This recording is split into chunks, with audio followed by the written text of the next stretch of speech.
Okay, guys, well, it is about that time to get started. Welcome to a new week. I hope that you guys had a good weekend.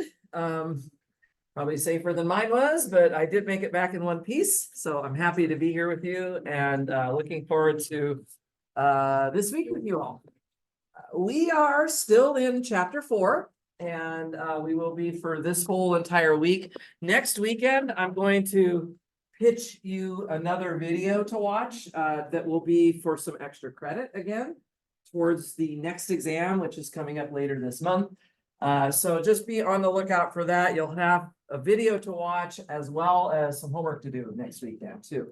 And you'll have one less hour to get it done in because I think we're doing our time change clocks again next weekend. So that'll be coming up. And then next week we'll be in chapter 5.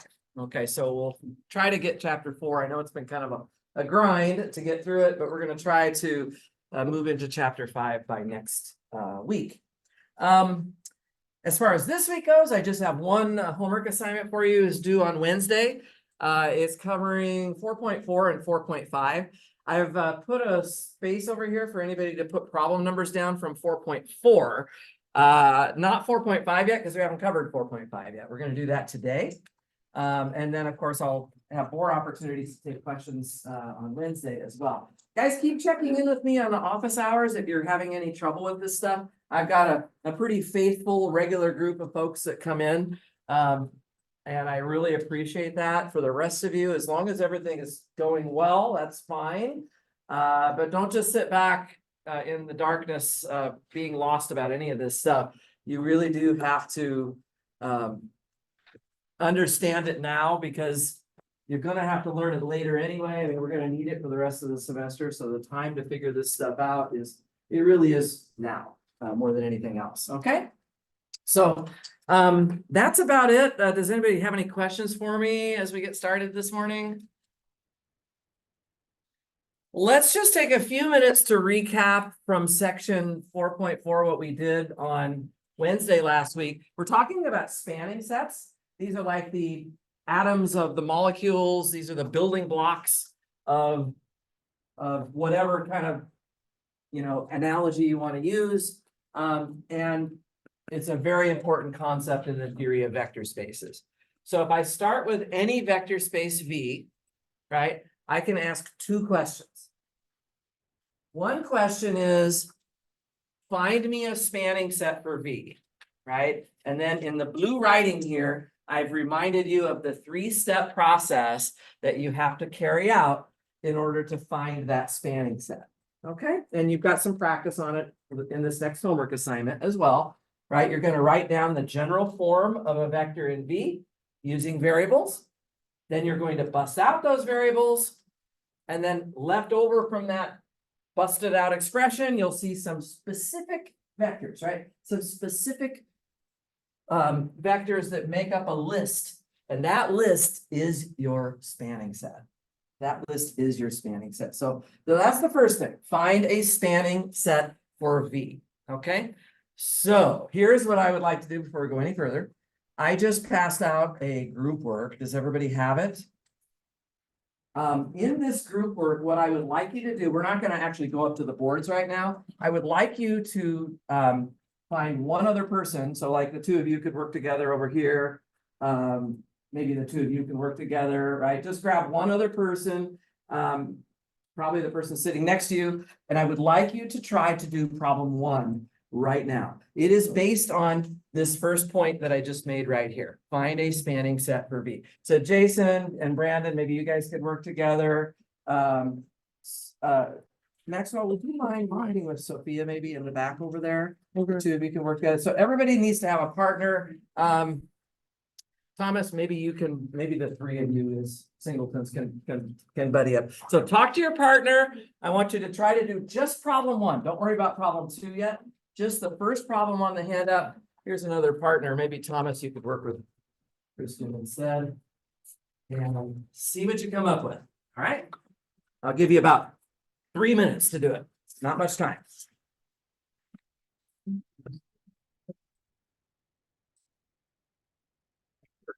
Thank you. Why don't you sit right up? You guys work together. Good. Be sure you have a partner, guys.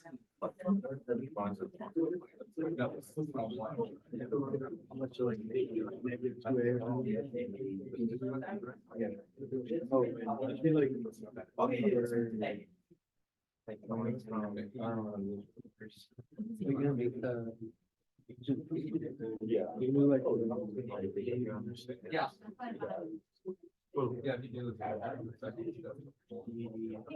Okay, so maybe talk it out with your partner a little bit. Thank you.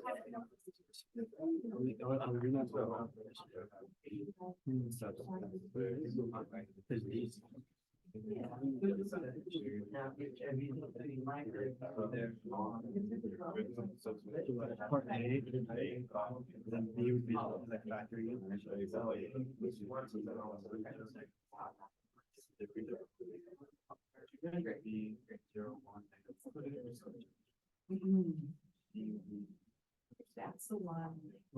Oh, sorry. So how would it change the roads? I'm checking such cases.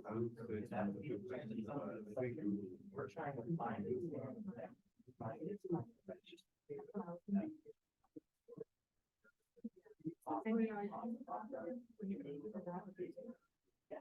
Well, this is the right.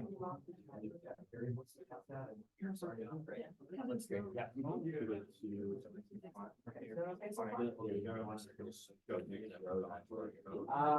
Like that. So this would be, so you're not actually being asked to check whether the substance. It says why they span. Oh, I'm sorry. I take that back. Yes. I just don't see kind of like that, but.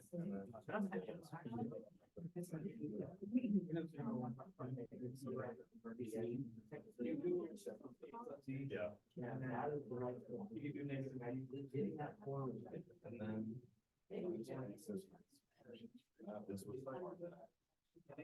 It would just be like. Oh, that's the stuff.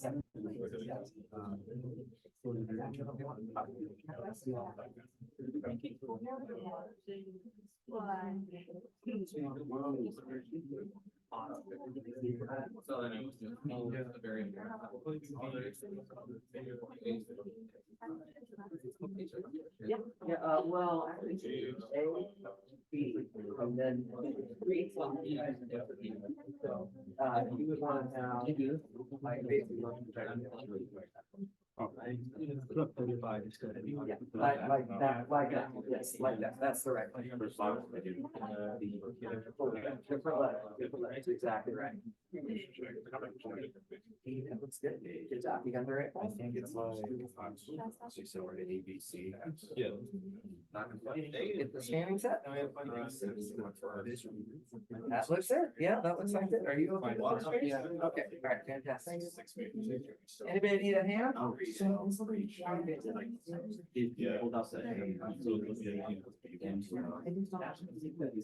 Oh, but they use some of that. Right, so they just go through. Yeah. And now I wanna make the roads there. This is the original. Oh.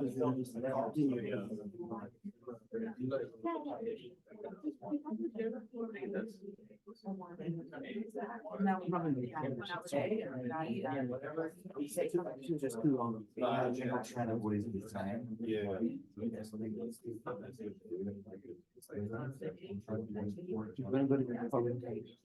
So I don't say.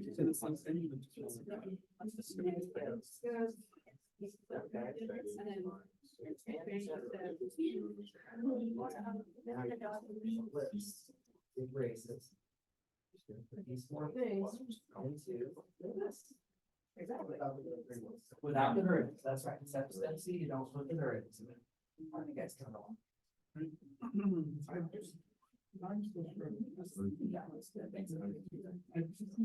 That is a subspace. First thing is, Oh, that was better. Yeah, so.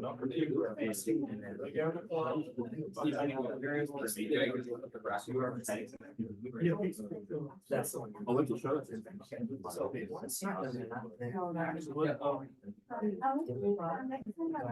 the only thing is the water. Yeah.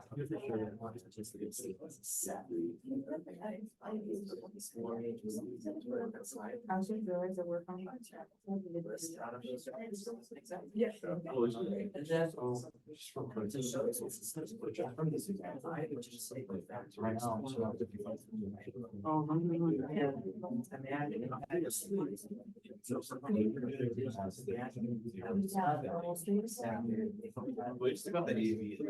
Yeah. I thought. It's maybe instead of like what I always saw.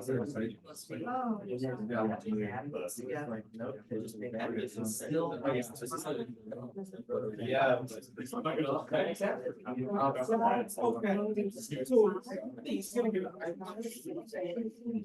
I'm not gonna. Right, it's being incorporated into. Yeah. If I write.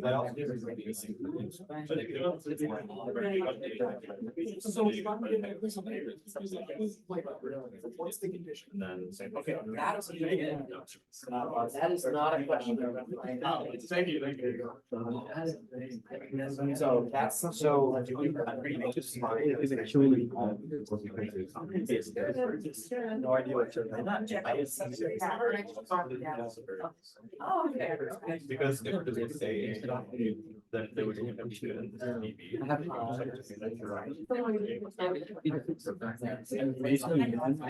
spent my whole day yesterday just. It's good. I had like zero idea. I think. Like, Yeah. I think it's another thing, like, I might just move on. I'm not gonna leave like school. I can't be bothered with this nonsense. I don't think she cares. I hope so. You're very inspired to read. Yeah.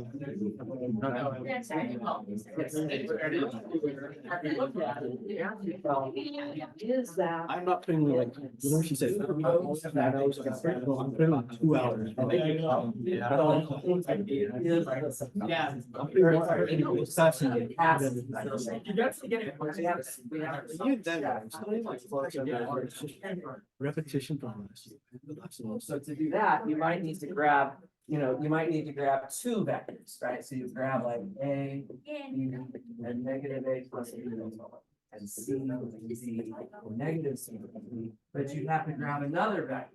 Right, so we have to take X, Y, negative X plus Y. And U, V, negative. Grab, this is in S, this is in S, and now let's add them together, right? And if it has the same form, meaning that the rows add up to 0, then it's closed under addition. That's right. Okay, everybody coming along here, any questions? Let's incorporate the matrix, the condition, just like a here, the rows add up to 0. So as soon as I, so the A1 and A2 is fine, but what you're checking here is you're basically looking at any two dimensional.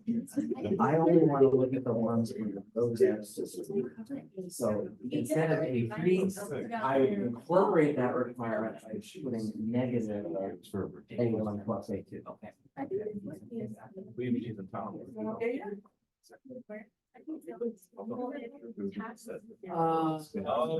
For finding the spanning set, you just make the word and that is. Yeah, that looks really good. Yeah. Guys, if you need help with the closure under addition, I've kind of got a little bit of notation to help you get started up on my board there. Take a couple more minutes to finish this up. Just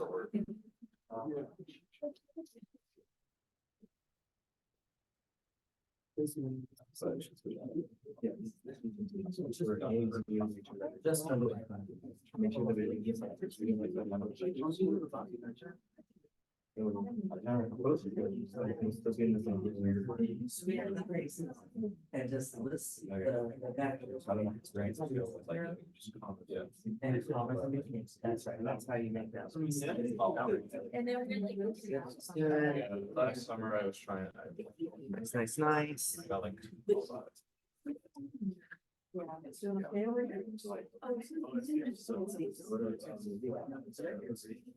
Oh, yeah. Part B, totally. Now part C is just, They just want to intern, they're like. you don't need to learn this, because my understanding is that You just add them together. I literally just add them. You're just gonna make some braces, put something, switch something, Yeah. something, and something, right? And you don't even need to put any letters, just literally just writing these. So. Good. 1, 0, and I'll put them right in the graphic bottom, that's all. You know, I'll keep reading my top. that sounds. Monday? Yeah. Yeah.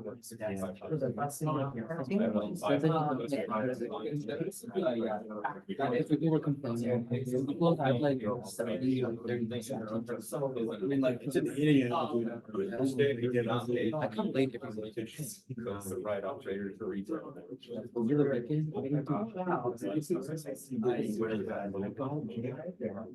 It's like.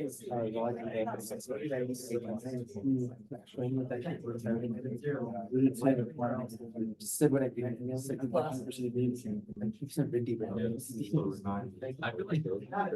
just wanted to know, like, on what. In terms of, well, like, how the actual characters, we had a. Oh, so they can like survive. So I had 0 or even. Oh, like an email back. Like, it's, Yeah. not like all these like this. Months before. It's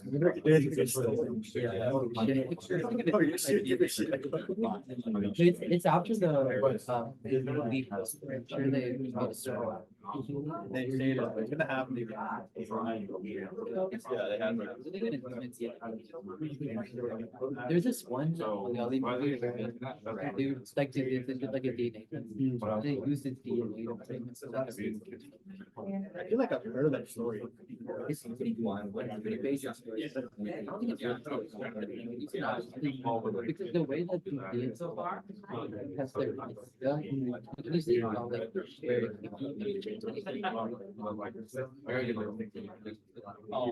They straight up do that, and it's like, it all, pretty obvious. Well, I know if it equals to 0, then it all good. Yeah. Hey, guys, I think I'm going to have us bring this back together again here in the front. Thank you so much for taking a few minutes to think those over with your partners. Let me just talk through the first problem on number 7 a little bit with everybody here. I think most of you got pretty far along on it, but you know, the key thing to doing the problem is to getting the form of the vector, right? So on that first problem on group work number 7, you really need to get your matrix form written down. Okay, so it looks something like this. And so the first row is A, B, and then the negative of all of that.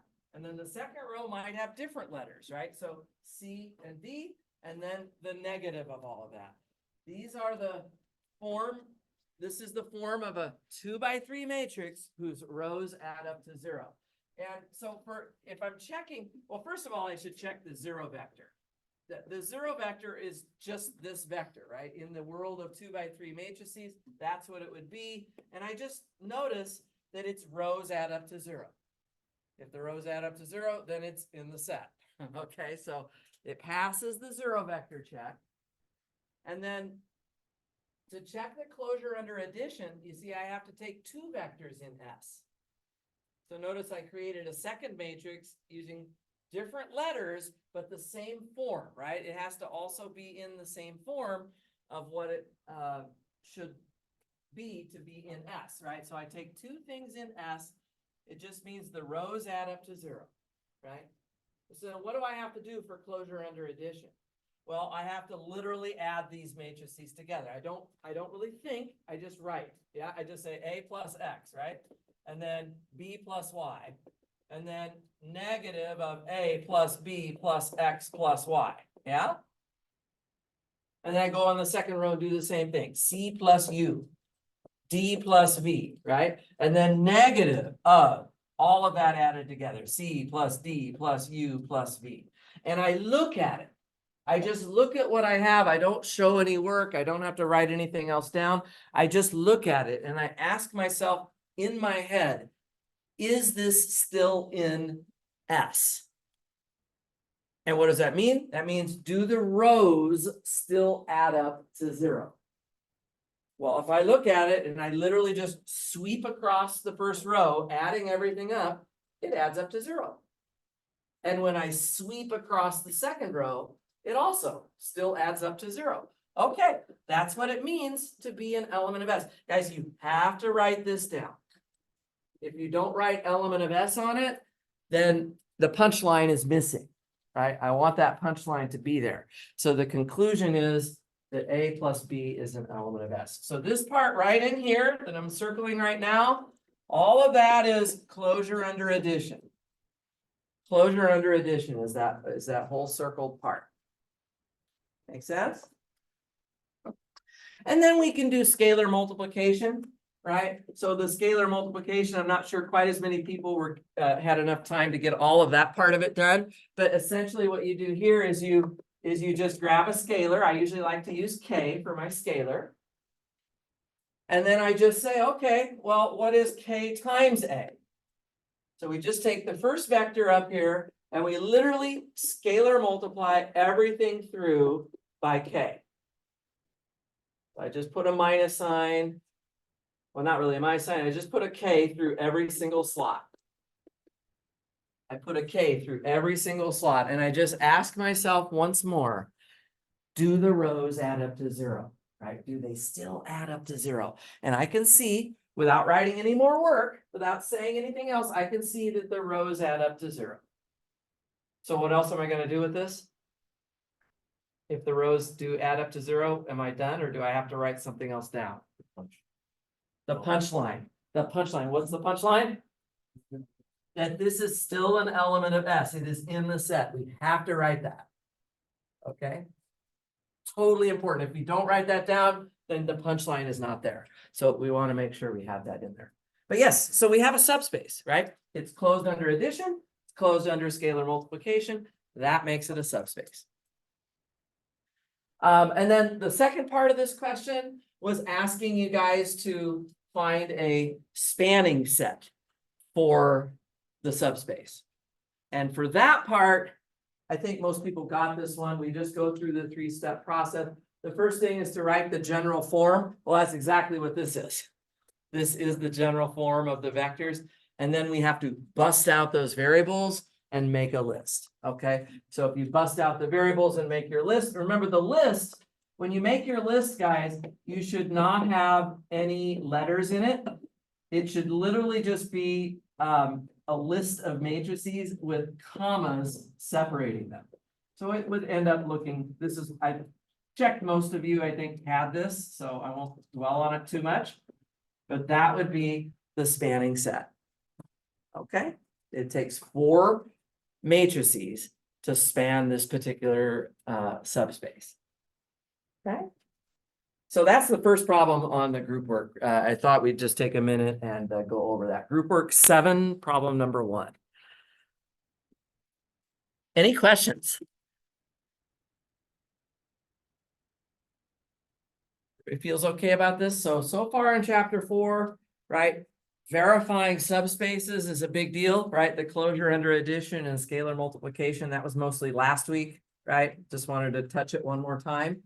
And now finding spanning sets, right? So we just write down the general form of a vector in V using variables. We then bust out those variables. And finally, we make a list of the vectors that remain. Okay, so we'll see this kind of question over and over again. It's a really important one to be able to do. But last Wednesday, I also touched on a second question, right? I touched on another really important thing. which is maybe somebody hands us some vectors. Maybe we are given a set of vectors already, and we are being asked if those vectors that have been already provided to us form a spanning set for V. This is a second question.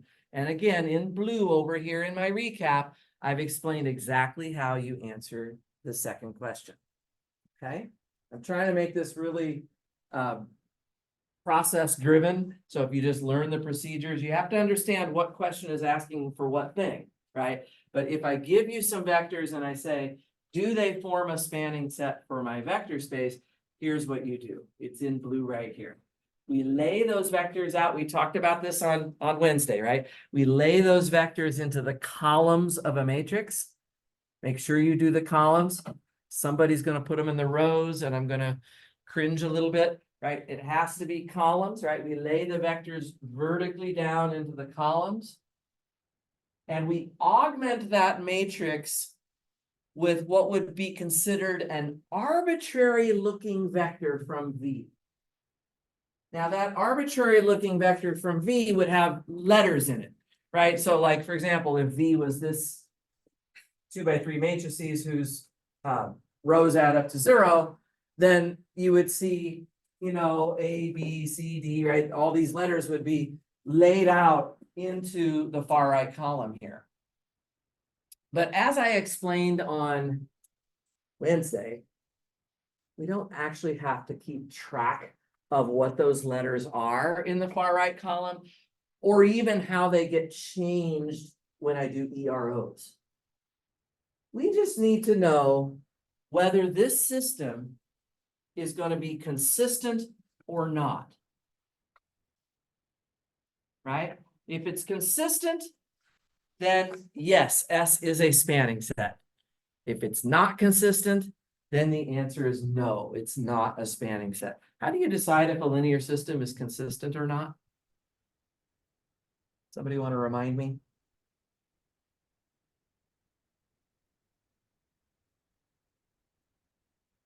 There are no pivots in the far right. That's it. No pivots drifting into the far right column. Yeah. So as long as the pivots stay to the left of this bar, as I do my EROs, as long as the pivots stay on the left side, we're good, right? We have a consistent system. By the way, we're not actually asking to solve the system. That's not our objective here. We just want to know, where do the pivots end up? If they stay to the left of that bar, which means that my system is consistent, then we have a spanning set. It's a yes. Okay, this is a yes/no question, right? Is S a spanning set for V? Yes or no? It just comes down to the pivots of the row echelon form of this matrix. I can really boil it down to that, which actually means, guys, right? It comes down to being able to do EROs, to being able to identify your pivots and know whether they are on the left or the right of that far right column. Which actually is something that we learned how to do weeks ago now, right? So this is not anything new. This is just do your EROs, circle your pivots, and ask yourself, do those pivots go to the right side of the bar? Let's try an example. Let's try this example right here. Now, this is an example involving polynomials. So on this first warm-up problem here, guys, what I have is P1 of R. Let me just remind you that P1 of R is literally just polynomials that have a constant term and an x term. So I could write them as A plus BX, where A and B are real numbers. Okay, and then I have given you a list of polynomials here that are in V. And what I'm asking about that list is, do they form a spanning set?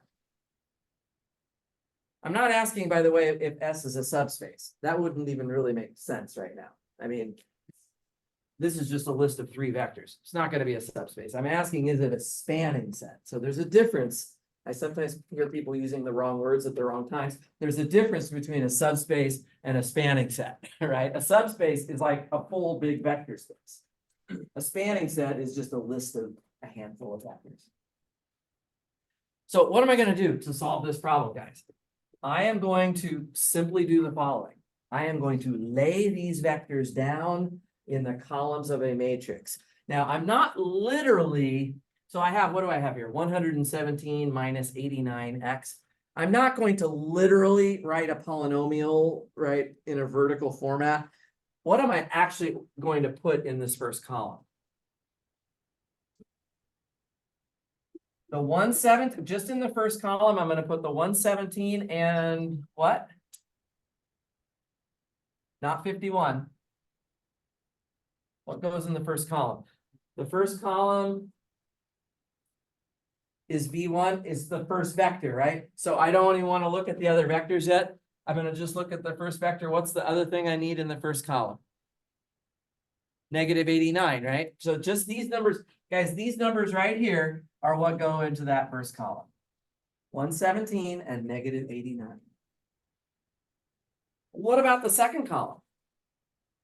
Maxwell? 51 and 261. 51 and 261. Awesome. What about the next column? 3 and 5. Now, I would like to make a comment here before I go any further.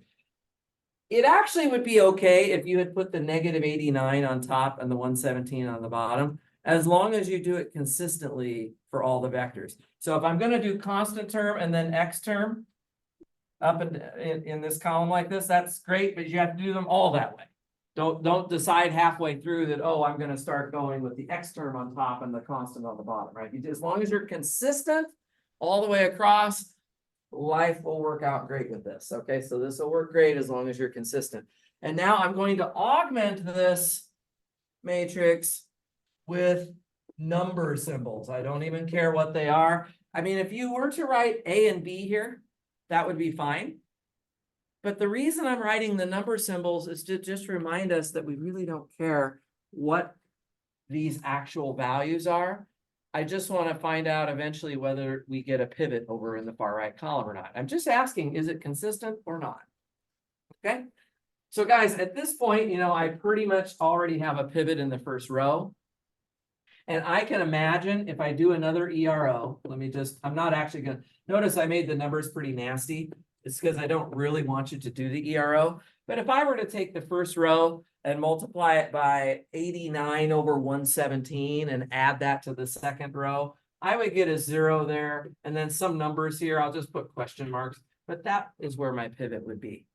I would get a pivot in the second column. So is this a consistent system? Yep. It sure is. It sure is, because a pivot did not go into the far right column. Guys, if you can do EROs, you can do these problems. If you can't do EROs, we need to get on top of it, right? This is back to chapter 2. So everybody needs to know how to do EROs by now. This is a yes. This is a very fast yes. All I had to do was write down the matrix basically and do a quick ERO on it, and I can see that it is consistent. The answer to problem 1 is yes. S is a subspace. Oh, I didn't ask my question on the board, did I? You're going to want to add this to your notes up at the top. Is S a spanning set for V? That's what I'm actually asking. I think you all know that, but you might not know it in a week when you look back at this again. So let's just get that question up there. Is S a spanning set for V? So here the answer is a yes. Okay. Is S a spanning set for V? Let's, is everybody okay with that one? Let's try the second one here. Let's try the second one. The second one is a different vector space and a different set of vectors, right? And I want to ask, is S a spanning set for V? So for the solution here, I'm going to lay these vectors down into the columns of a matrix. So the first vector is 1, 2, 3. I write it vertically. Guys, be sure to put it into a vertical column. The second vector is 4, 5, 6. The third vector is 7, 8, 9. We lay those column-wise into our matrix, and we're going to augment this matrix with number symbols. Okay. And I have to do EROs. Let me go ahead and this time I don't mind really doing them. It doesn't take but a second to do it. The first row is already in good shape with a pivot in the top left corner. I'm gonna take -2 times the first row and add it to the second row in order to get a 0 below that pivot, yeah, so I'll put a 0 there. If I take -2 times the first row and add it to the second row, I'll get 0, -3, -6. And do I need to do anything with the number symbol over here? No, you just keep it as a number symbol. You don't even have to change it, right? Just leave it as a number symbol. And then I'm gonna do, so that was A12 of -2, and I'm also gonna do A13 of -3. So I'm gonna get a 0 in the bottom row there in the lower left corner. And again, if I take -3 times the first row and I add it to the bottom row, I get 0, -6, -12, and number symbol. The number symbols never change here.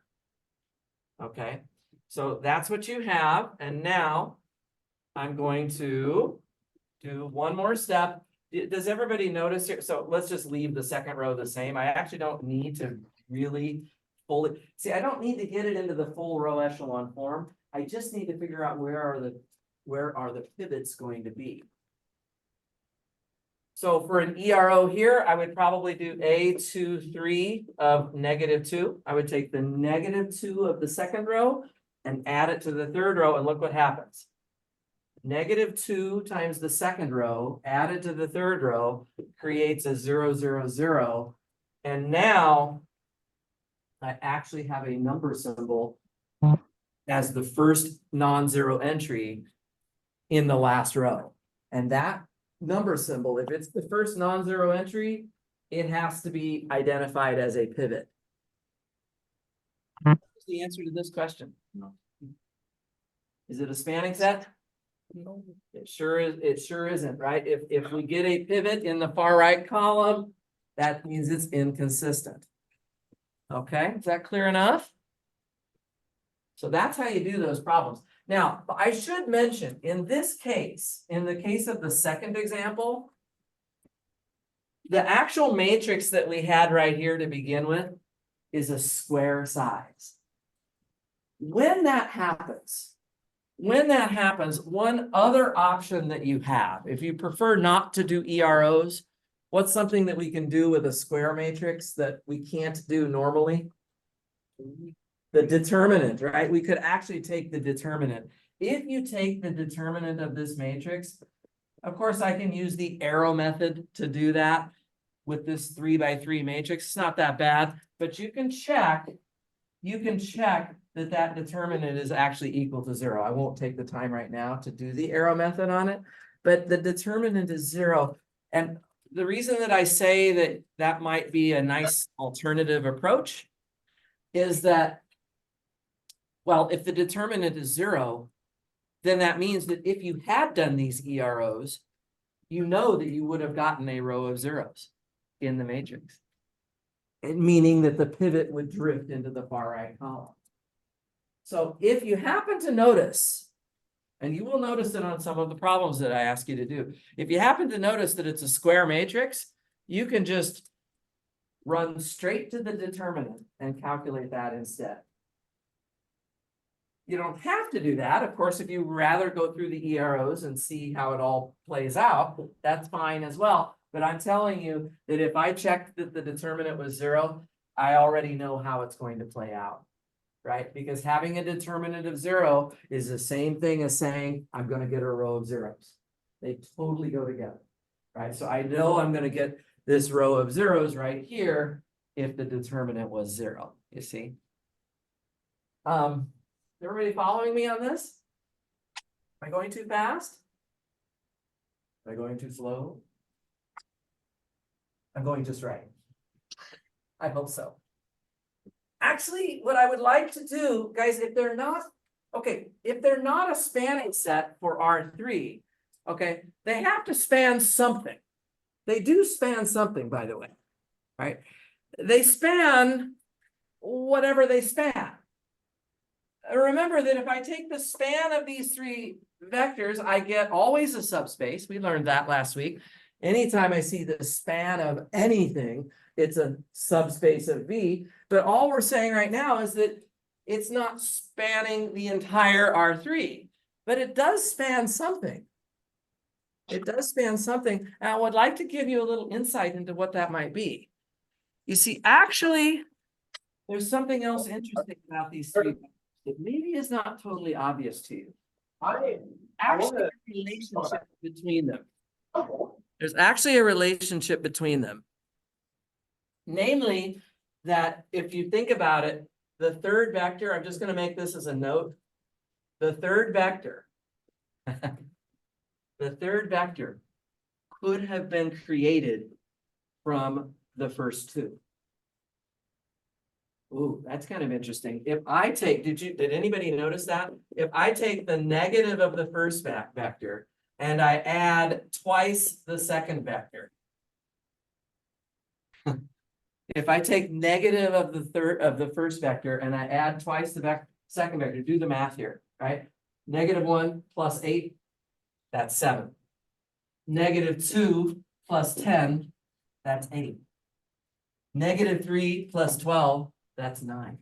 In other words, my third vector is actually expressible in terms of the first two.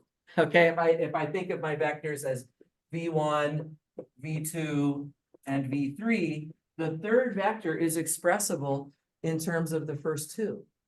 And what that means, my friends, what that means is that if I take the span of 1, 2, 3, 4, 5, 6, and 7, 8, 9.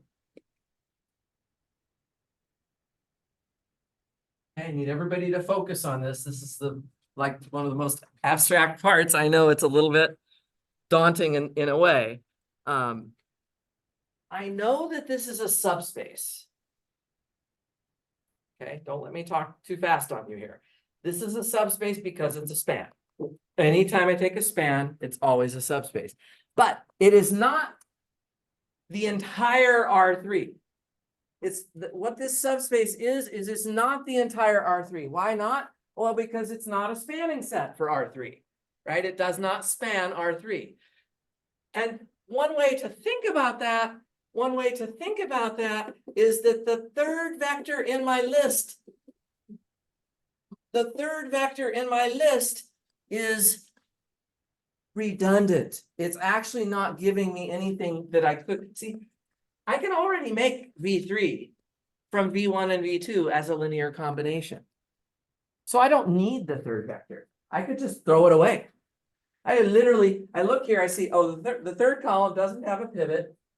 Cross it off, cross it off, cross it off, which means cross it off, right? You essentially cross off this redundant vector. And what you're looking at now, my friends, is I'm looking at the span of just two vectors. Let me just, whatever, right? 1, 2, 3 points a certain direction, 4, 5, 6 points another direction. Does anybody know what this is going to physically be? Like visually, if I take all possible linear combinations of two vectors, we know what that might visually end up being.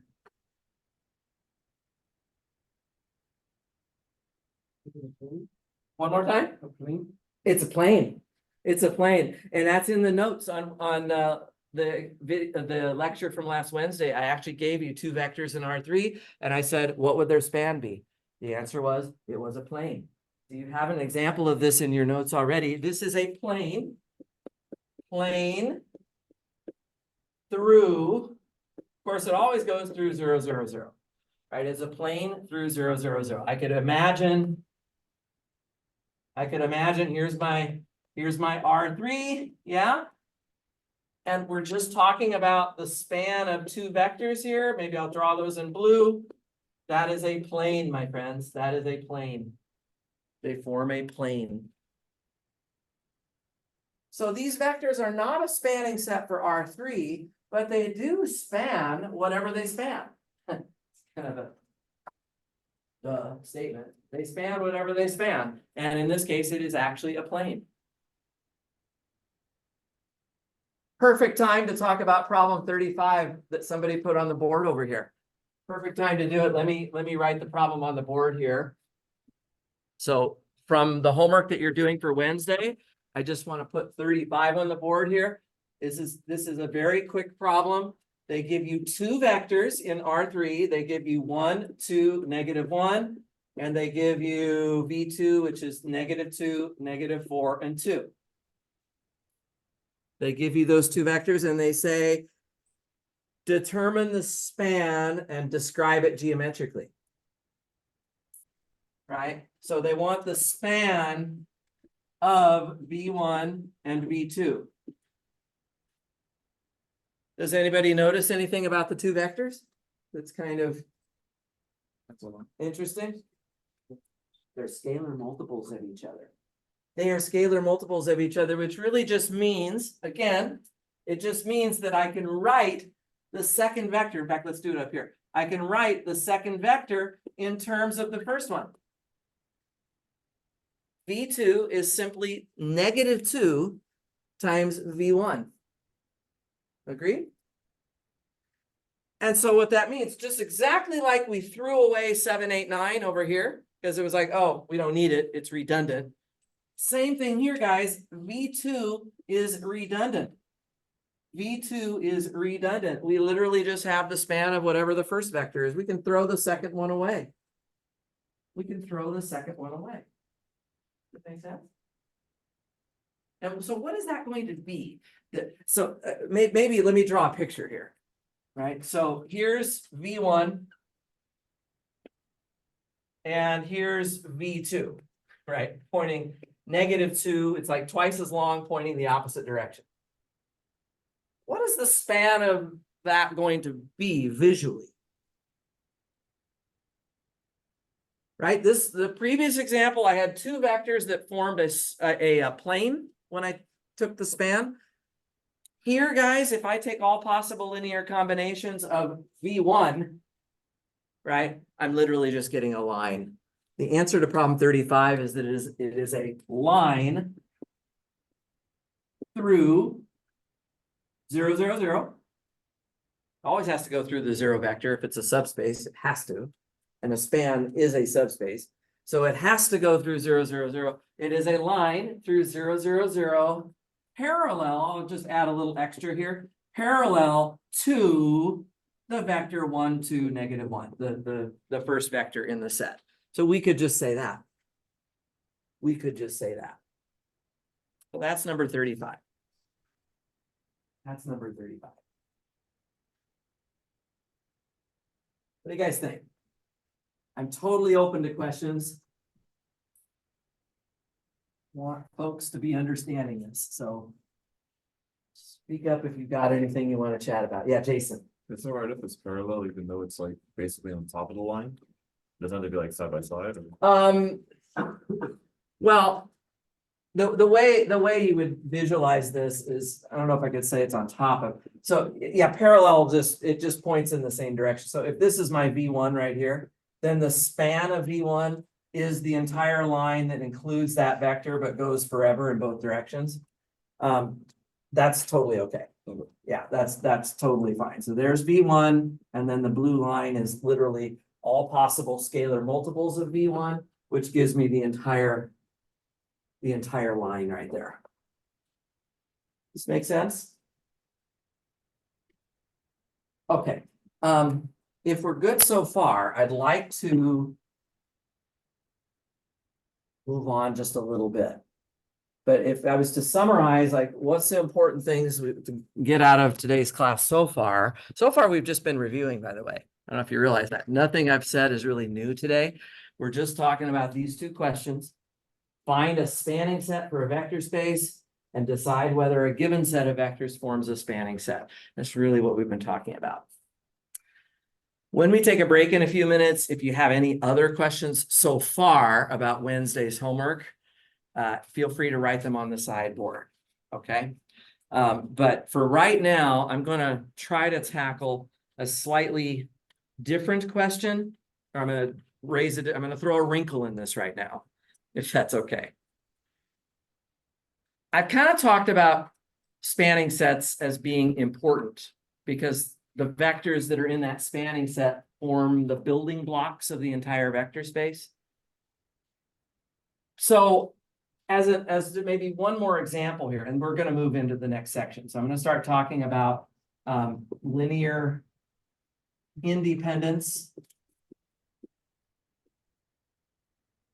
We'll talk about this for most of the rest of today. We'll be talking about this concept.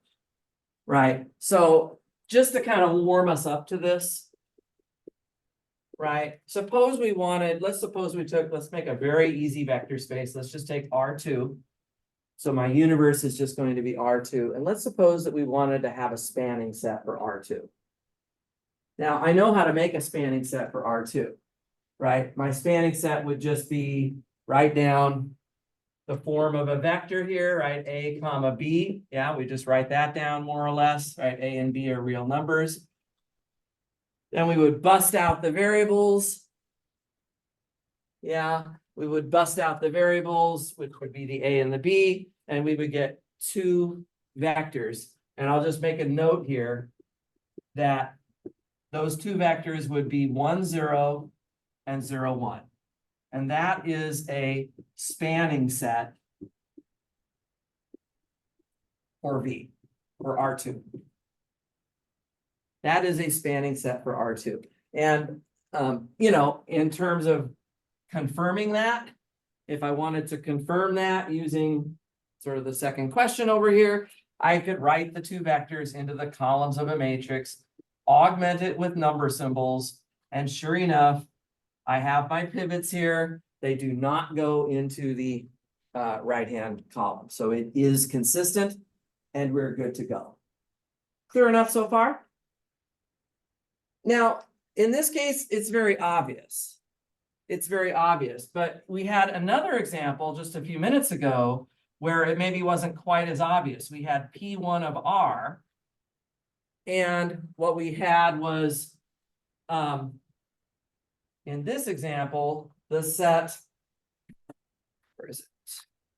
117 minus 89x and 51 plus 261x and 3 plus 5x. That was a spanning set, right? This is a spanning set for P1 of R. This one, however, it wasn't quite as obvious, right? So to do this one, we had to sort of make this matrix 117, negative 89, and then 51, 261, and 3, 5, and then we put our number symbols here. This time, it wasn't as obvious. So I would like to propose something to you right now. If I wanted to make sure, let's say I didn't want to do the EROs. Let's say I'm too lazy. I just want to really feel confident that it's a spanning set. If I just wanted to make sure that I had a spanning set for P1 of R, maybe I could just add additional vectors. Like, let's say I decide to add another vector, 1 plus x, which would look like that. 2 plus 3x would look like that. 10 plus 15x would look like that. Couldn't I just, the more polynomials that I start off with and build linear combinations with, right, the bigger the span of what those vectors might be, right? Right. The other thing I'm noticing, guys, is that as I add more and more vectors to my set, the chances that the pivot makes it all the way 8 columns off to the right becomes smaller and smaller, right? Every time you throw another vector into your set, you make another column here, right? So let's just do another example. If I wanted to span R2, we obviously know that 1, 0 and 0, 1 works. But what if I added some more vectors? 2, 3, 7, 11, 5, 5, 6, 2, whatever, right? This is also a spanning set for R2. Okay, guys, there's not just one right answer. if I ask you to find a spanning set for V, there can be lots of right answers. The answer here is that this is also a spanning set. Just check it out. Put the vectors into the columns. 2, 3, 7, 11, 5, 5, 6, 2. Number symbol, way over here. Right? So you see, I've got my pivots here. They're not going into the far right column. And the more columns that I have created by adding more vectors into my set, I have made even more sure that these vectors will form a spanning set, right? It begs the question, why don't I just add 1,000,000 vectors? If I want to make sure that I have a spanning set for my vector space, why don't I just add a truckload of vectors into my spanning set and say, oh, well, with this many vectors, it must span the vector space, right? Seems like we could do that. We could do that, right? If we got these 6 vectors in there and we say, oh, I still don't know, maybe they don't span R2. Well, then just add some more vectors, right? Just keep on bringing more vectors in. But now is where the game is going to get a little more complicated. I want you to imagine that every vector that you put into your spanning set costs you $1,000. Every time you put a vector into your spanning set, it costs you $1,000. So I agree that this is a spanning set for R2, but it will cost you $6,000. Right? Whereas this spanning set, this was also a spanning set for R2. It only costs me $2,000. It's much cheaper. Right? This is the concept of linear independence. A set of vectors is linearly independent if it's cheap. It's as good as you could do. You can't get rid of any other vectors, right? It's sort of like here. If I take the vector 1, 2, 3, 4, 5, 6, and 7, 8, 9, that's $3,000 right there. But then I realized 5 minutes later that I need to go back for a refund because I could have spanned that same space for only $2,000. Right? So it's cheaper than I actually originally thought. What's the difference? The difference is these 3 vectors are linearly dependent, which is bad. These 2 vectors that I ended up with here are linearly independent, which is good. It's $2,000, but that's the best you can do. It's as cheap as it gets, you see. Okay, this is the idea we're going to talk about, right? We sort of want to, have you heard the expression, we want to have our cake and eat it too? Right, we would like to span V, but now we want to do it as cheap as we can, with as few vectors as possible. So that's kind of where we're at, right? We've talked a lot about trying to span a vector space with a spanning set, but now I'm throwing a new wrinkle in it today, guys. We've got to do it as cheaply as possible. So let me set up the definitions here for a few minutes, and then we'll take a little break and get into some actual examples. So a definition. So actually, let me come back on these examples here. This is a spanning set for R2. Just come back in your notes if you want and write LD next to that. And on the example with just 1, 0 and 0, 1, go ahead and write LI on that. Because these are 2 different spanning sets for R2, but one of them is linearly dependent and one of them is linearly independent. Let's write down an actual definition now of what it means for a set of vectors to be linearly dependent or independent, right? So a set, this is a definition, a set V1, V2, and ... up to Vn is LD. LD just means linearly dependent, right? I will be abbreviating that LD basically from now on, but just in case you need to know what the words actually are, this just means linearly dependent. A set V1 through Vn is LD if at least one of the vectors, right, can be expressed as a linear combination.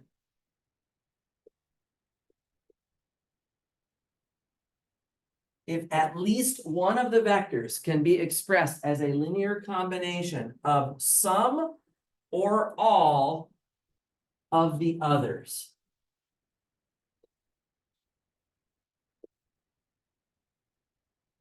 At least one of the vectors can be expressed as a linear combination of some or all of the others. Otherwise,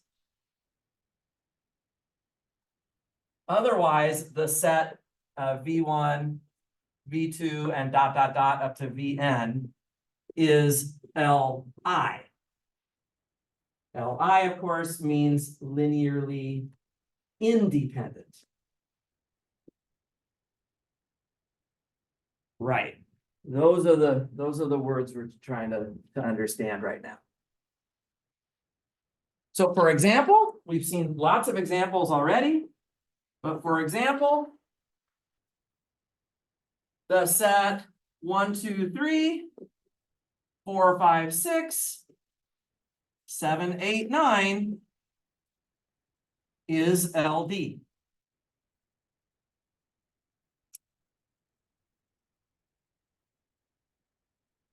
And why is that again? It's because I can write one of those three vectors as a linear combination of some or all of the others. We see it right here. Let's put that back in the notes one more time. So let me label these vectors V1, V2, and V3 in the notes, right? And then I'm just going to say since V3 is negative V1 plus 2 V2. There it is. I can write one of my vectors as a linear combination of some or all of the others, yeah? This means that the vectors are LD, which is bad. We don't want this. We don't want this. We don't want the vectors to be LD because it means that we paid too much money. Right? We spent $3,000. We spent $3,000 trying to span R3. We didn't even do it, by the way, right? They weren't a spanning set for R3. They only spanned, remember, right? What was the span of 1, 2, 3, 4, 5, 6, 7, 8, 9? Oh, it was only a plane. It wasn't the full R3 anyway. That's kind of a bummer. They didn't even manage. So I just got ripped off. I spent $3,000 trying to span R3 and I didn't even do that, right? When I could have just thrown away the third vector, go back for a refund, and then your set only costs you $2,000. Admittedly, you're not going to span R3 with that, but at least you're not spending as much money, right? That's the worst thing, right? You feel like you spent too much money and you didn't even get what you asked for, right? So that's basically what these vectors do,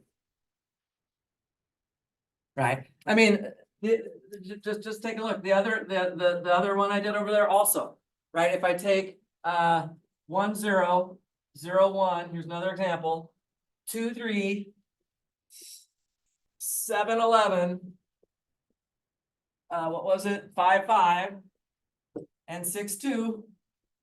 Yeah, that is also LD. That is also LD. Since, well, the definition is here. I have to ask myself, can I write at least one of the vectors as a linear combination as blah, blah, blah, as a linear combination of some or all of the others? Well, guys, I actually already know that I can write everything just using 1, 0, and 0, 1. So everything else, so let me just make an example, 2, 3.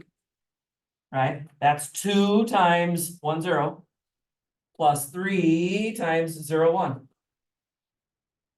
There you have it.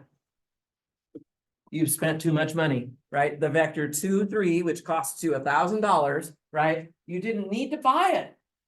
You didn't need to buy it because you can already make it from 1, 0, and 0, 1. Right? That's like you have all the materials in your house to already build your table. But you go out to the store and spend more money buying extraneous stuff that you didn't need, right? You don't wanna do that, right? So instead, what we should have done is we should have said, no, I don't want this vector. And I don't want this one either, because 7, 11 is also a combination of 1, 0 and 0, 1. I don't want this one either. I don't want this one either. I'm going back and taking all those other things back so that I have the cheapest possible spanning set for R2. I want to make it as cheap as possible, meaning as few vectors as possible. Okay. Now, the thing is, these two examples were fairly obvious. And I can see that 2, 3 is expressible in terms of 1, 0 and 0, 1. Maybe this one, the first example, maybe that wasn't quite as obvious. I mean, I had to kind of write it on the board, just kind of show it to you. The question that we're going to come up against is, well, how are we going to tell if our vectors are LD or not? This is going to be another question, right? We've already talked today about if I take a set of vectors, I can ask, do they span V or not? Are they a spanning set? And now I'm coming up with a second question because I want to have my cake and eat it too. I want to have a spanning set for V, that's great, but I want it to be a cheap spanning set. So if I give you a set of vectors, I would like to know, how do I decide if they're actually as cheap as possible? Like, what about this set? Are these vectors Li or LD? Well, I don't know. Can I write one of them as a combination of the other two? With numbers like that, I don't think I'm gonna like looking at that for very long. Right? It's a little hard to say. So this example is showing that, no, you cannot just eyeball this. You can't just look at the vectors and say, oh yeah, those are a spanning set. Or nope, I'm sorry, those are Li. Or nope, those are LD. You can't usually just look at the vectors and tell. We're gonna have to do something to figure this out. Okay, we're gonna actually have to do something to figure it out. So I think that's where I want to take a little break. I like to keep you in suspense for 10 minutes or so. When we come back from the break, right, the question that should be on our minds right now is, how do I know if I have the cheapest possible set of vectors to span my space? Here we've got two examples that are not as cheap as possible, right? But in general, if I give you some vectors, how do I decide whether they are Li or LD? Turns out the answer, what's the answer to every question in Math 250B? Put it in a matrix. We are going to put it in a matrix. And you know the beautiful thing about this though? Sorry, I'm getting excited.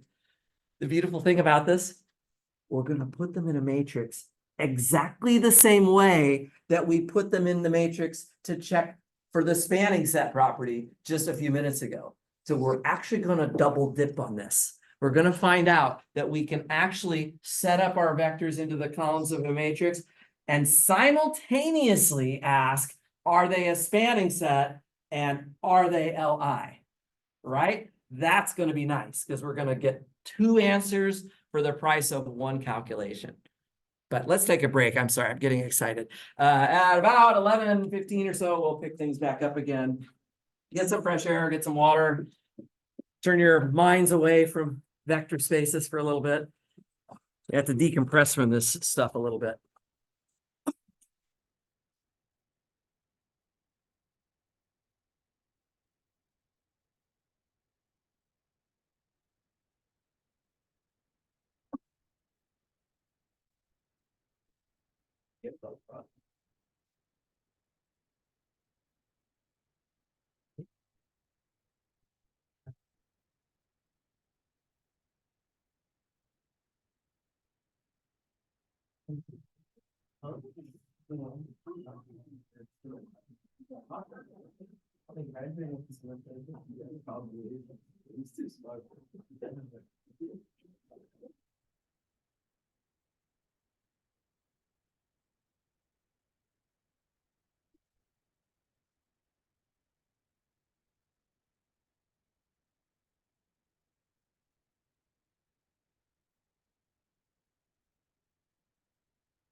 Anybody have any homework questions to put on the board over here? If you do, this is the good time to do it. Right.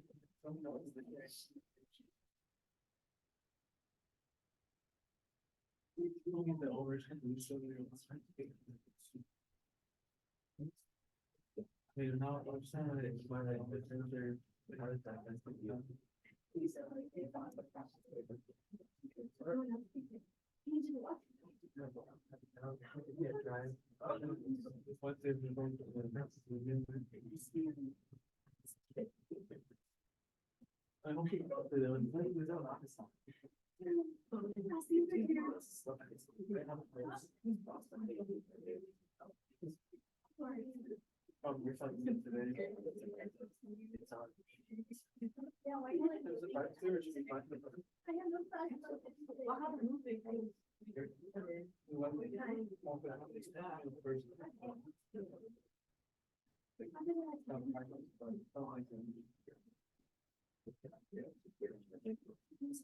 Probably gonna talk about how.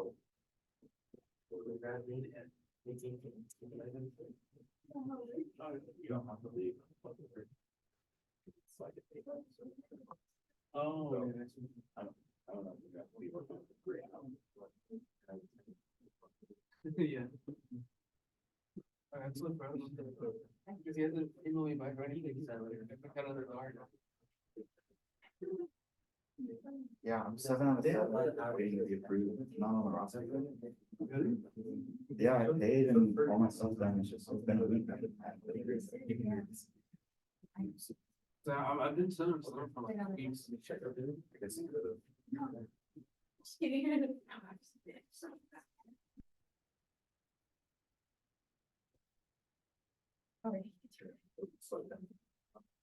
Each of the. See, go to the flow. Oh.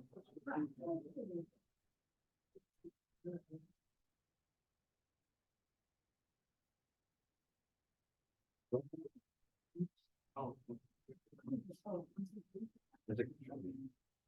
To see this. Oh, great. Registrations. It's approved, you'll show up. Yeah, yeah.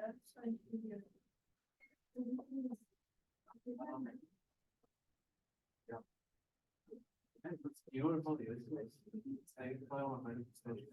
I think I would tell my best. Oh my god. I'm very good. Some.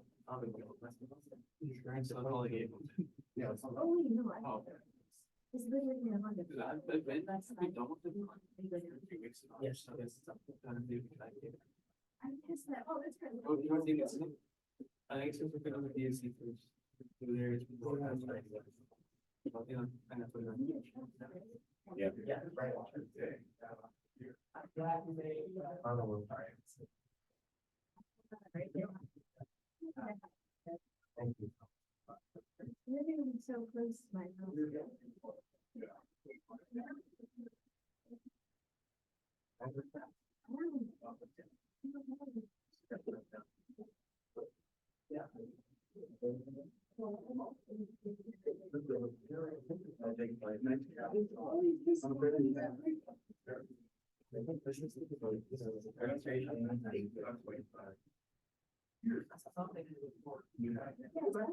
I've never heard of it. That's the basic.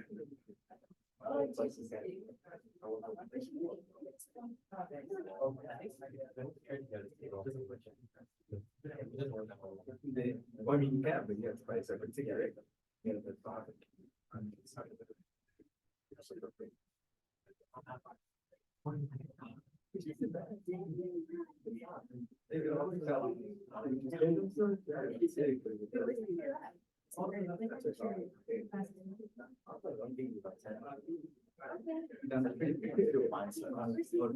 You don't have that?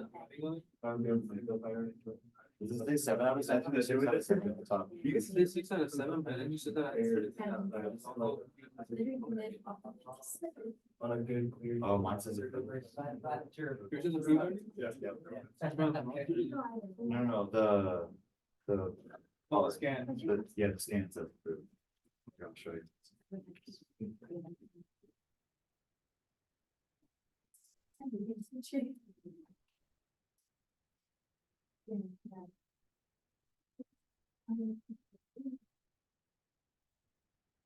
All right, guys, I think I'll go ahead and pick back up again. I think everybody's kind of made it back at this point. Yeah, so we've thrown a new wrinkle into this whole spanning set idea. We want to span our set, but we now want to do it as cheaply as possible. So I want to talk a little more about that today. Since I don't see any other problems going up on the sideboard, I'm assuming that means maybe by Wednesday, there'll be some questions. Or office hours, of course, which I have today as well. But we'll just keep moving on for the time being. Right, so guys, we have a new wrinkle in our discussion about spanning sets, and that is that it might be that our vectors are LD. This is, I want you to be in your minds thinking of that is a bad thing. LD is bad because it means we spent too much money. There's redundancy. We're throwing vectors like 7, 8, 9 into our set that we could have already just made out of the first two vectors on our own. And we would rather have a cheap set of vectors, which I'm going to think of as a good thing, which is called linearly independent vectors. So if I give you a set of vectors, right? We started off today by asking whether they are a spanning set or not. Now we're going to ask a second question. Are they linearly independent or not? We would love for both of those questions to be a yes. Now, because like something like this, it's maybe not obvious. The vectors are kind of messy enough that I can't tell. So we're going to get to an explanation about how we actually decide whether the vectors are Li or LD. First thing I need to do is I need to rephrase this definition above. So I'm going to rephrase the definition.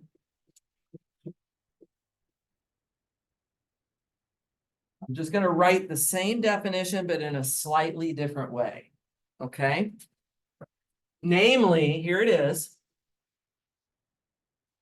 What we can say is the set V1, V2, and ... up to Vn is LD if and only if. So this is just a rephrasing of what LD means. Remember, LD is bad. We don't actually want the vectors to be LD.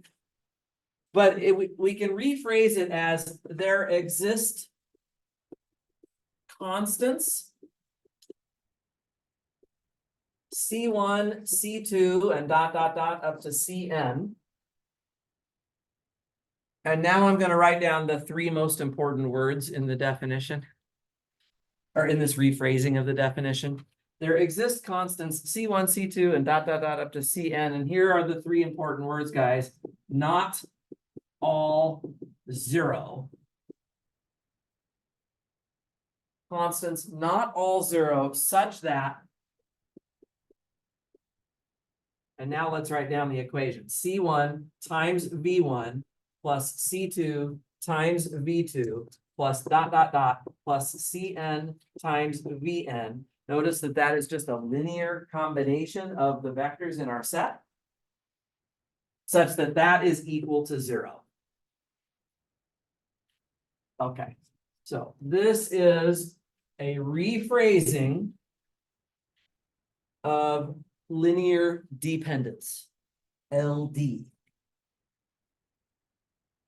And I think it's kind of obvious what I'm saying, because if I go back to the examples that are over here,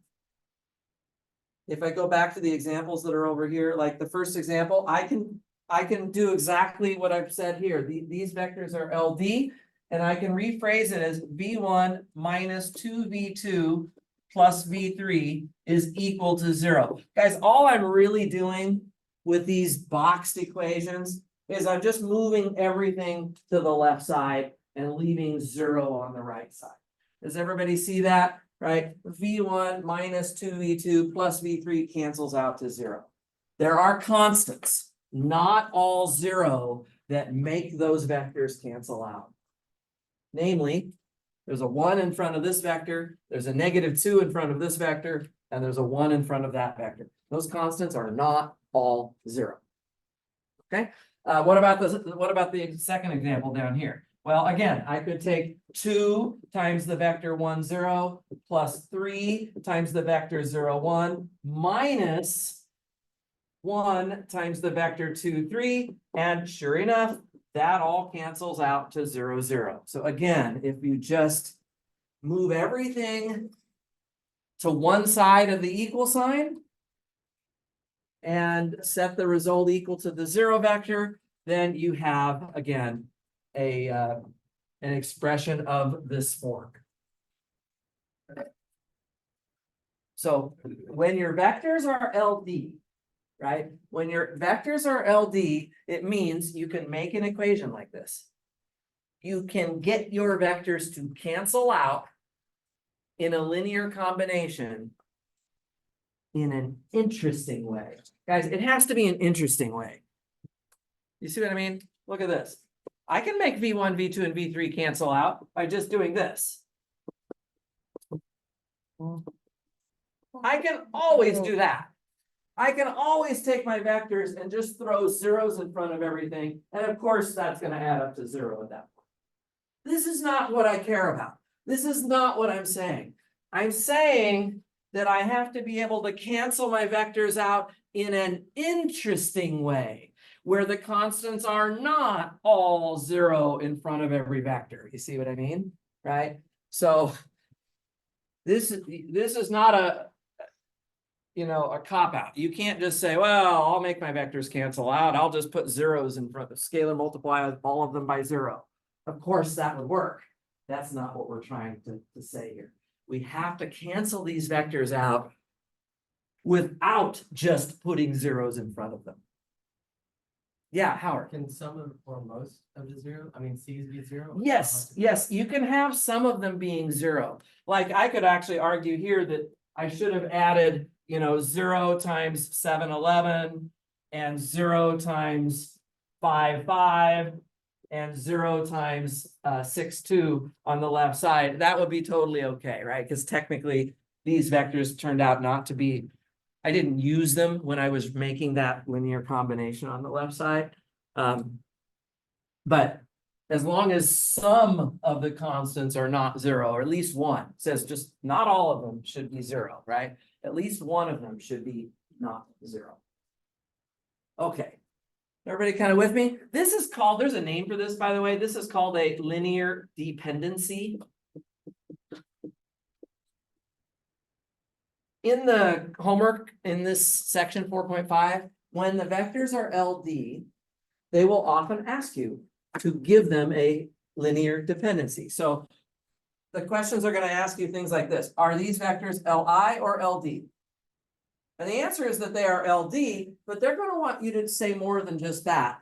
They're going to want you to say, yeah, the vectors are LD. And by the way, here's the linear dependency, right? So they're going to want you to write it down. So that equation or this equation, these are examples. These are examples here of linear dependencies, right? These are examples of linear dependencies. If they ask you to write down a linear dependency, they're going to want you to do that. Is everybody with me? Just one more going back to that. I'm really glad whoever put 35 on the board over there. This is a nice one to look at from the homework, right? If we take the vector, except I got to remember what the actual vectors were. 1, 2, -1, and -2, -4, 2, right? Those vectors are LD. This is also LD. How come? Well, think about it whatever way you like. Can I write one of the vectors in terms of the other? Can I write one of these vectors in terms of the other? Sure, right? Since V2 is -2 times V1. So this is V1 here, this is V2 here. Okay, so we're just reviewing that this is from the homework, right? So those two vectors are LD. as a set, they are LD.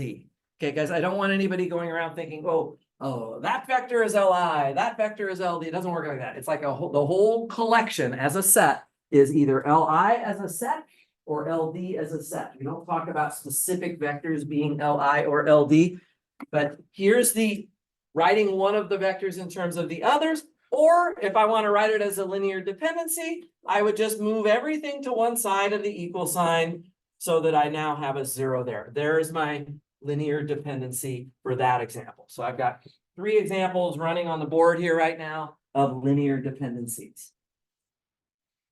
Are there any questions so far?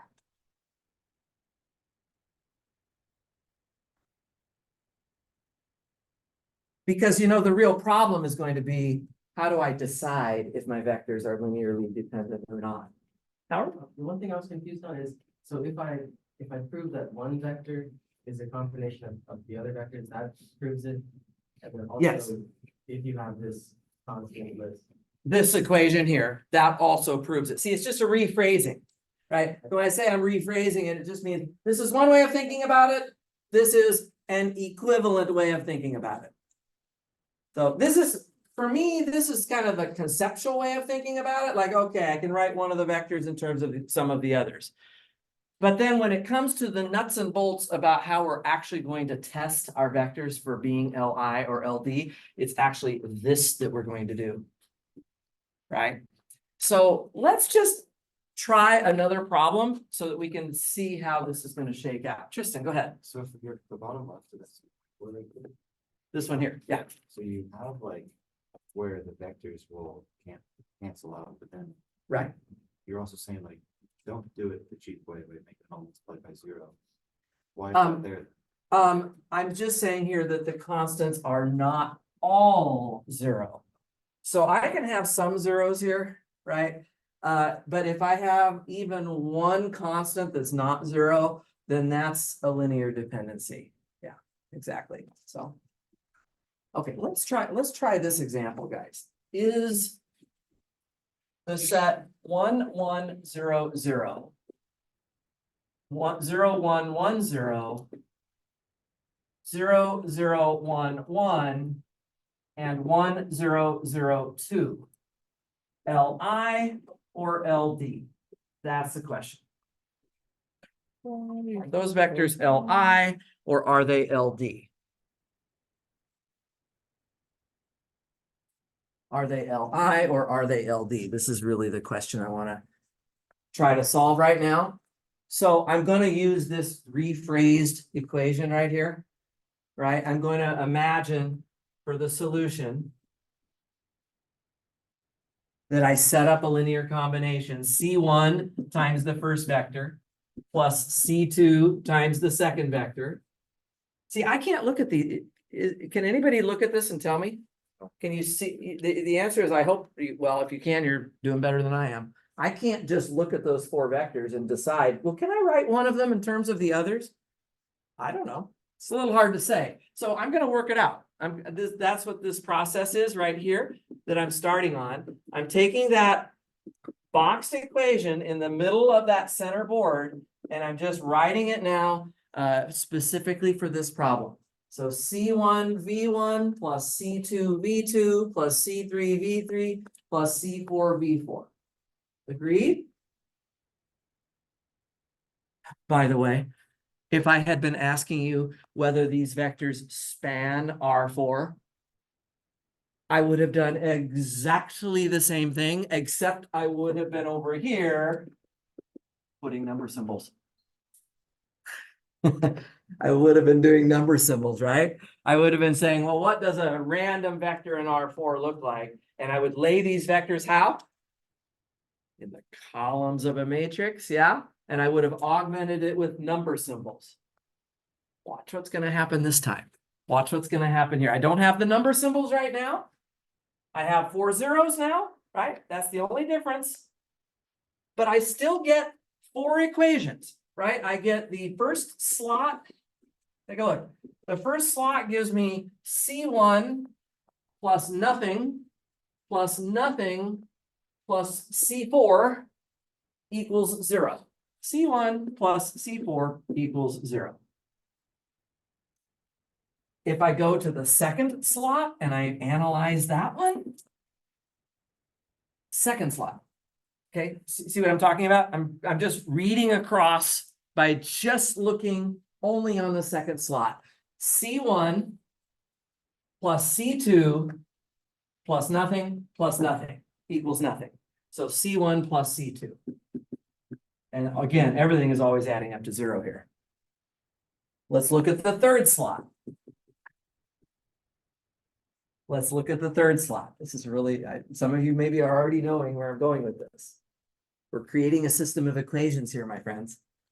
Ultimately, systems of equations end up as augmented matrices, right? That we can solve, right? The third slot, I have nothing here plus C2 plus C3 plus nothing. C2 plus C3 adds up to nothing. And finally, the fourth slot. The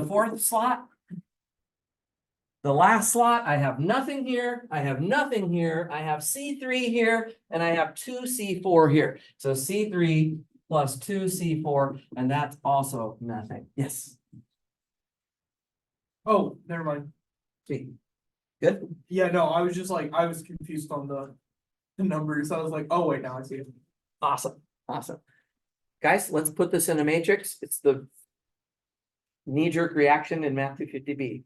Put it in a matrix. Watch what's going to happen, guys. Look at the first row. 1, 0, 0, 1, augmented with 0. Look at the second row. 1, 1, 0, 0, augmented with 0. Look at the third row. 0, 1, 1, 0, augmented with 0. And look at the fourth row. 0, 0, 1, 2, augmented with 0. Do you see the original 4 vectors from the original set in that matrix now? How are they sitting in that matrix? In the columns, which is exactly what it was before. Remember when these were number symbols, number symbol, number symbol, number symbol? What was the only difference? Well, you still lay the vectors into the columns of the matrix, except you would put number symbols in the last column. For this question, the only thing that changes, my friends, is that I have to put zeros in the last column. Okay? I have to put zeros in the last column. So that's right. The first vector is right there. The second vector is right there. This is the same thing that happened in the spanning question. The vectors end up in the columns of the matrix. The only thing that's different is that the last column is now zeros. So guys, this time, the issue is not whether this is consistent or not. When we did the spanning question, we put number symbols in the far right over here, and the question was, do the pivots go over to those number symbols? Oh, well, we don't have number symbols now. We don't have number symbols. The issue is not whether a pivot goes to the far right column. The issue now is something different. Let's row reduce this. Let's do our EROs. I'm pretty happy with the first row. In fact, I think, tell you what, I'm just going to tell you what it comes down to here when I simplify this. So take my word on these EROs, if you don't mind, just to save a little time. We'll get 0, 1, 0, -1 on the second row. The third row will be 0, 0, 1, 1, 0. And the fourth row will be 0, 0, 0, 1.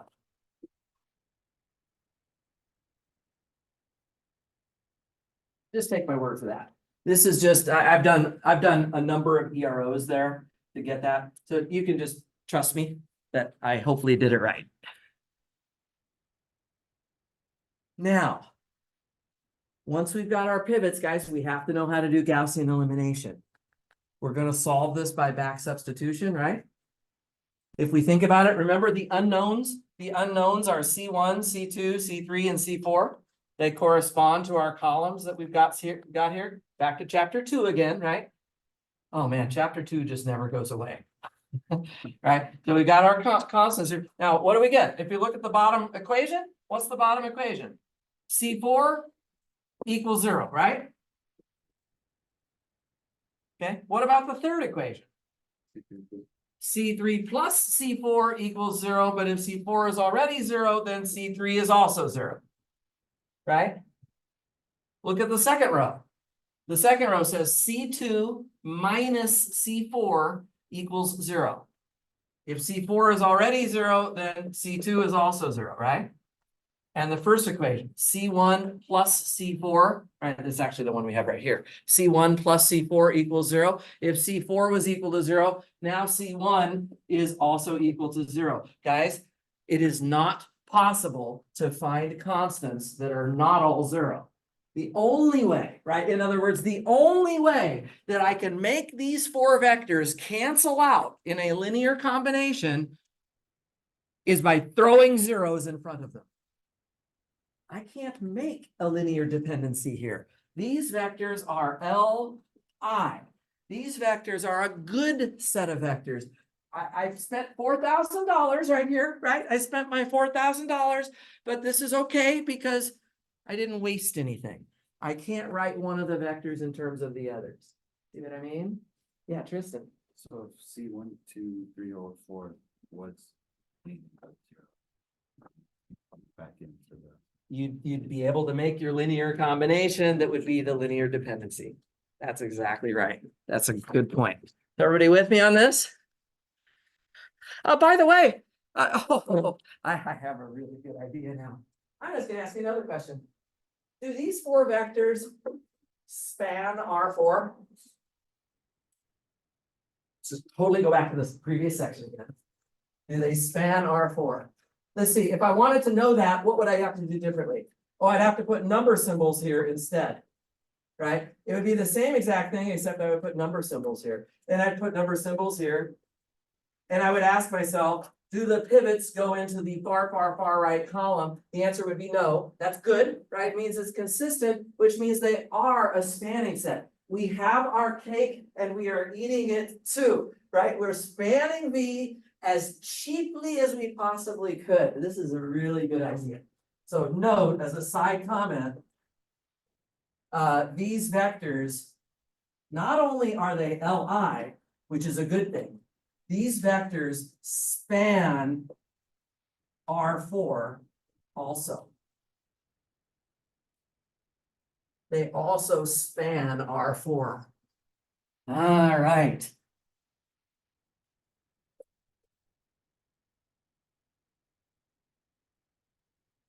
What do you think? Any questions here? We're putting this all together now. I love it. I love it. And we're actually seeing, guys, that section 4.5 is basically the same as section 4.4 in terms of what we actually have to do. We just throw the vectors into the columns of the matrix. And we ask ourselves, when we get to the row echelon form, where are the pivots? It comes down to where are the pivots, right? And by the way, you see this little thing where I did the number symbol and zero thing side by side? We're actually going to do that. Who wants to do the same EROs twice, right? So let's suppose I ask you, are the vectors Li or LD, right? And we go to all this trouble, we work out all the EROs and we say, nope, they were Li, right? And then I follow up and I say, are they a spanning set? Who wants to start over? We already did all of the EROs in theory to get from here to here. So let's just double dip. Let's just put those number symbols in there on the far right column and just imagine that that's what the matrix was. We can double dip on this. Let's try another example. Let's practice another example here. So here's another example. Is the set 1, 0, 1, 2, comma, -1, 1, 2, 1, and 2, 1, 5, 7. Is that Li or LD? Actually, you know what? Sorry, I'm going to change that. I'm going to leave those matrices. I'm going to take those matrices. But what I would like to know is that Li spanning set for M2 of R, both or neither? Let's answer that question. I want to know, do they span M2 of R? Are they Li Or are they both? Or are they neither? On this example that we just did a moment ago, they were both. This example, the vectors were Li, and they also spanned R4. I want to try this example here and see if we can get the same, figure this one out as well. Everybody had time to copy this down? I want you to be able to focus on what I'm saying. I am recording this lecture. If you need to watch anything again, without trying to take all the notes, you just need to listen and let it percolate a little bit. I'll post this video. You can certainly watch this again, right? This is a really important section here. All I'm going to do, I'm going to make a matrix and I'm going to put the vectors, how do I do it? In the columns. Now, how does that actually look? So I've got this matrix 1, 0, 1, 2. I'm going to just smear that down vertically into a column. That's my first vector, 1, 0, 1, 2. Now, when I did that, notice I did what? Upper left, upper right, lower left, lower right. That was the order that I used right here. I don't have to use that order. The only thing that is important is that I am consistently doing it the same way for every vector. So if on the first matrix, I go upper left, then upper right, then lower left, then lower right, I should do the second matrix the same way. Upper left, upper right, lower left, lower right. And then on the next matrix, I should do it the same way. Upper left, upper right, lower left, lower right. Okay, and because I'm asking whether the vectors are Li, spanning set, both, or neither, in this augmented column, I'm going to do 0/ number symbol. I'm going to answer both questions at the same time by recognizing that it's basically the same calculations, the same EROs are going to happen for both questions. So this is how you set the matrix up. So now let's do our EROs. Is everybody okay? Make sense? Let's do our EROs. By the way, I'm already got a pivot there and there. First two rows are looking pretty good. Let's go ahead and do I'm going to leave the first row the same. Okay, so the first row is not going to change. The second row is also not going to change. Let's do the third row here. I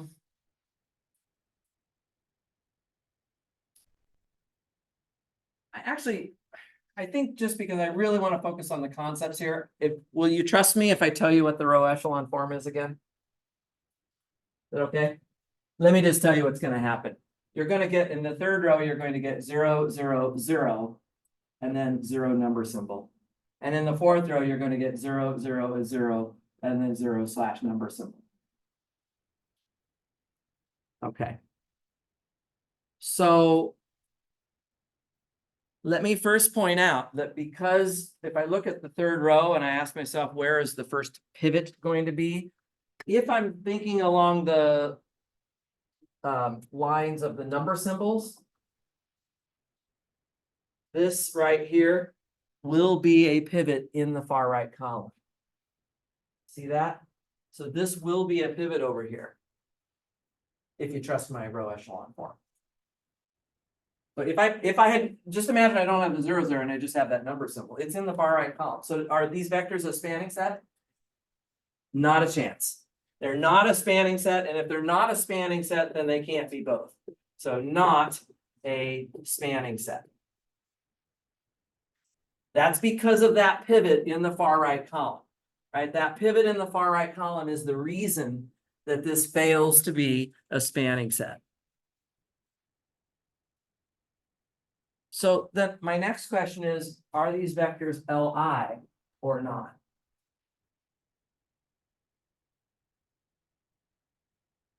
The Li question is, are all of the constants going to have to be 0? Over here they did. Over here, when I back substitute this thing, C4 is 0, therefore C3 is 0, therefore C2 is 0, therefore C1 is 0. They're all 0. Is that true here? Do you notice something about C3? It is a free variable. Those are exactly the words I was looking for. C3 is a free variable. I'll call it T. It does not have to be 0. And that actually means that because of that, this implies LD.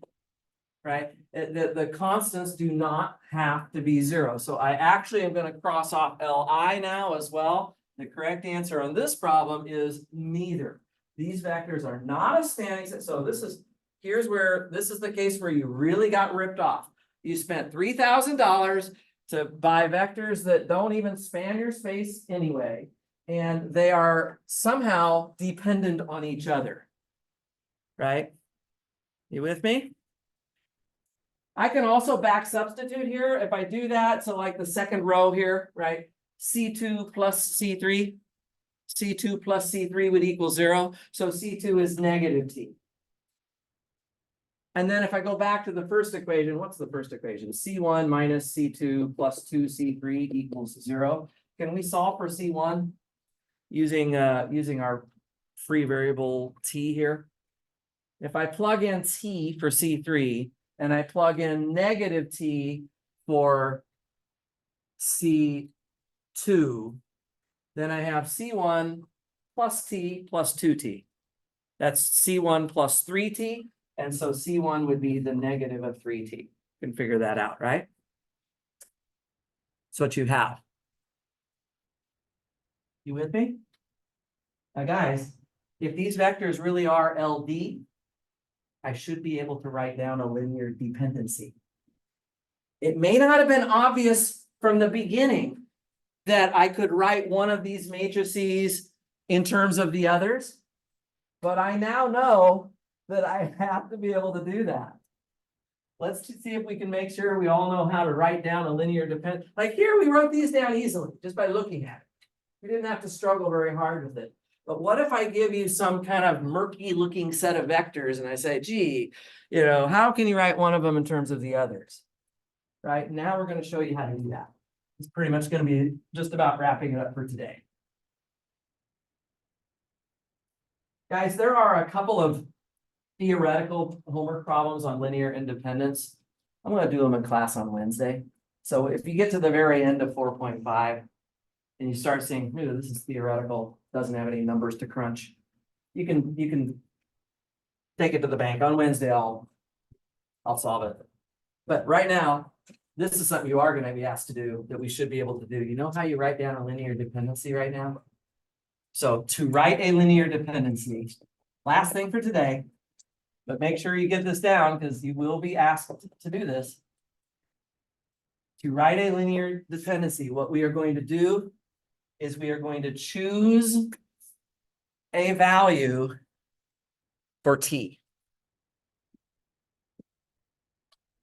We are going to choose a value for T.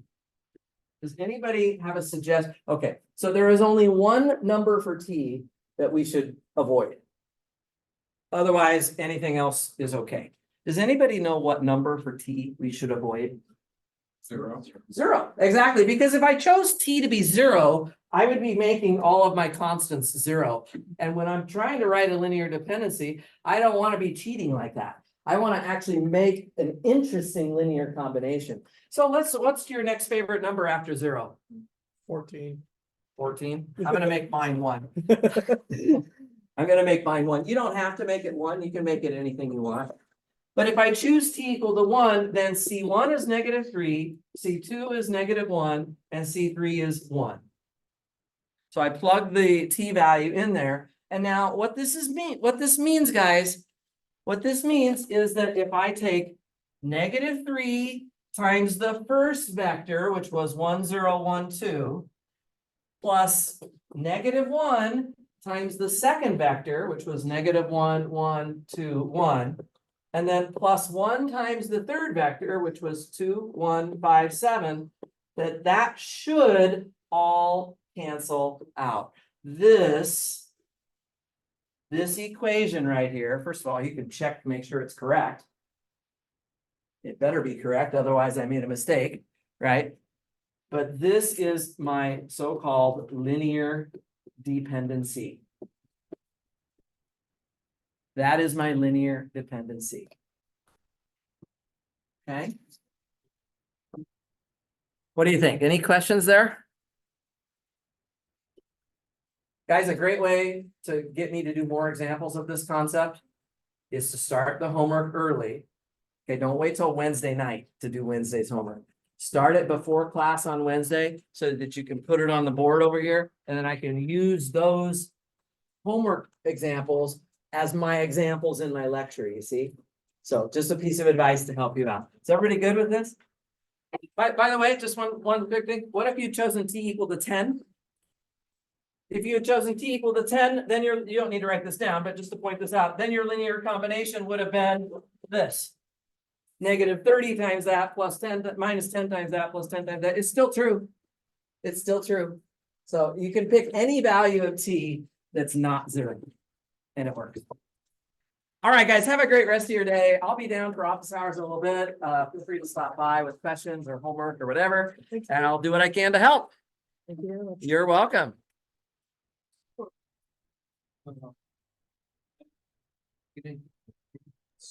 Have a great day, Professor. Bye-bye.